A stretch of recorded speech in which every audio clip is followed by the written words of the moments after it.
Quand les portes sont ouvertes, frères et sœurs, les mêmes problèmes ne finissent pas. Aujourd'hui, le Seigneur veut que j'entre dans les détails. Ma sœur, aujourd'hui là, peut-être que toi, tu as eu des relations que tu n'as jamais rompues. Peut-être c'était des relations d'école, je ne sais quoi. Tu n'as jamais rompu ça. Tu n'as jamais nettoyé derrière toi. Et ça là, dans tes prières, tu dois dire à Dieu, je suis désolé. Parce que bien aimé, si nous ne prenons pas un air triste pour venir devant Dieu pour dire, Seigneur, je reconnais que avant j'ai volé, j'ai menti, j'ai bu, j'ai fait ci, j'ai fait ça. Mais l'ennemi utilise ça.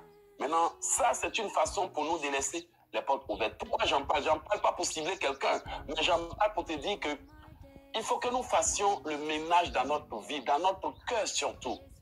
Je me rappelle une dame en Suisse qui m'avait appelé il y a des années de cela.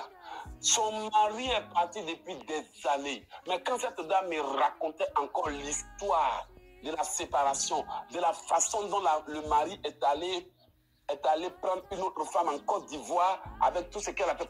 On peut sentir que cette femme-là, elle souffrait. On pouvait sentir la profondeur de la blessure. Mais c'est le genre de truc que tu parles là même, tu as même mal à ton mal au cœur.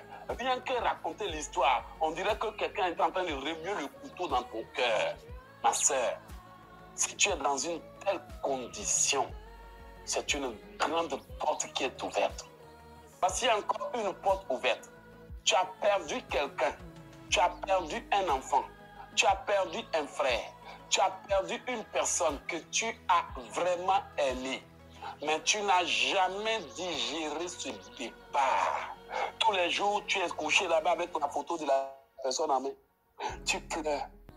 Tu pleures. Ton cœur saigne. Dis la vérité. C'est triste de perdre quelqu'un qu'on aime. Mais en même temps que tu continues de faire ça, cette porte qui est ouverte, ta vie n'avancera jamais.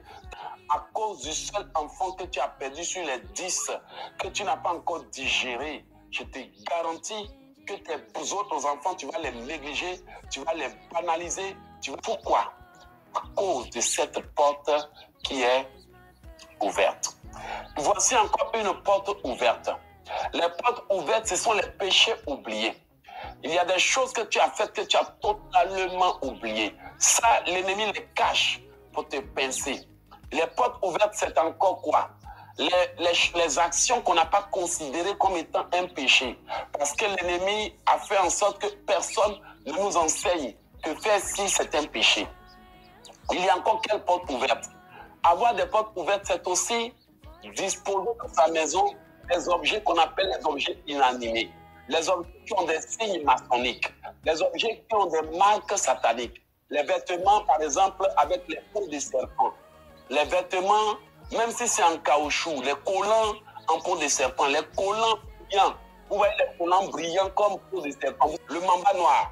Le mamba noir, il brille, il est d'un noir brillant.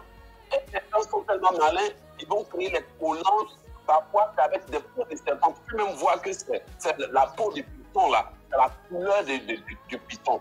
Ou bien, tu vois ça, c'est un collant noir, glissant comme pour les stars. Toi, tu vois ça, tu crois que ce sont des collants glissants, brillants. Tu penses ça, c'est bien collant, bien moulant, mais bien aimé. Je te dis la vérité, ce genre de collant là, ça c'est la peau du serpent mamba noir.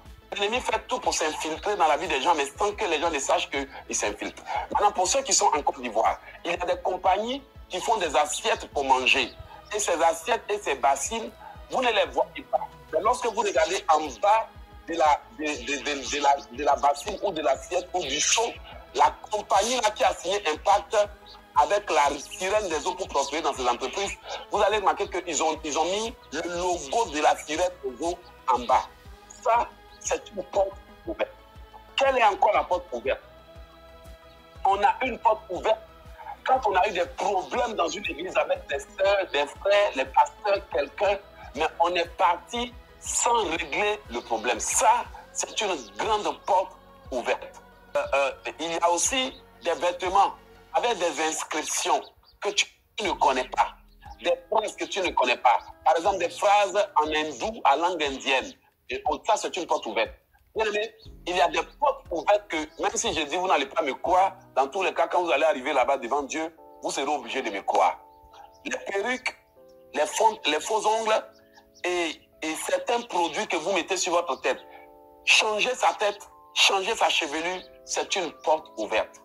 Avoir un tatouage sur toi, mais tu n'as jamais confessé devant les gens que toi, tu as un tatouage sur toi. Même moi-même, je suis serviteur de Dieu. Je dis toujours que lorsque j'étais enfant, j'avais dessiné un cœur sur mon bras parce que j'étais ignorant. Et je confesse ça publiquement pour que le Seigneur ne me condamne pas pour ça.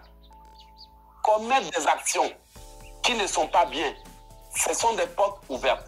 Ça veut dire que tout ce qui est transgression de la loi, c'est une porte ouverte. Et je vous dis la vérité, tant que ces choses demeurent dans notre vie, nos prières ne sont jamais exaucées. Vous savez qu'aujourd'hui, il y a beaucoup de gens qui souffrent par leur propre volonté. Donc, nous sommes obligés d'enseigner sur les portes ouvertes. Quel est le genre de portes ouvertes? Il y a aussi des portes ouvertes.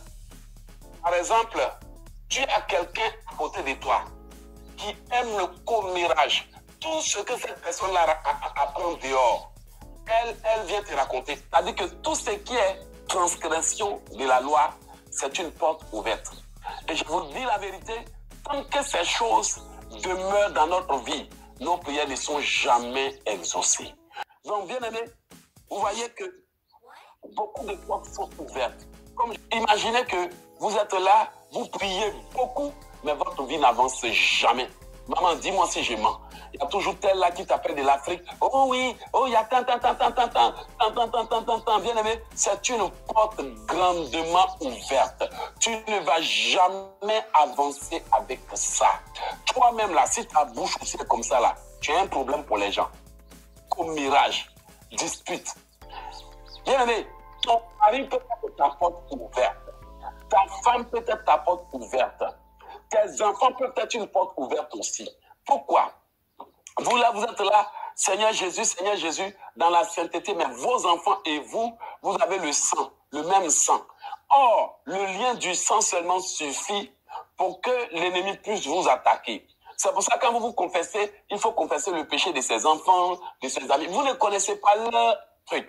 Or, les enfants et vous, vous avez un lien de sang. Vous avez un lien de nom. Vous avez un lien de fondation. C'est-à-dire que c'est la même personne dans un même corps. Le même sang, le même code génétique. Donc ça, c'est déjà grave. Maintenant, les amis aussi. Vous avez une alliance d'amitié avec l'ami. Donc quand vous attachez à un ami, vous devenez une seule personne. C'est pour ça que quand certains dangers arrivent à certains amis, vous les sentez. C'est pour ça que quand certains amis veulent vous appeler, vous le savez.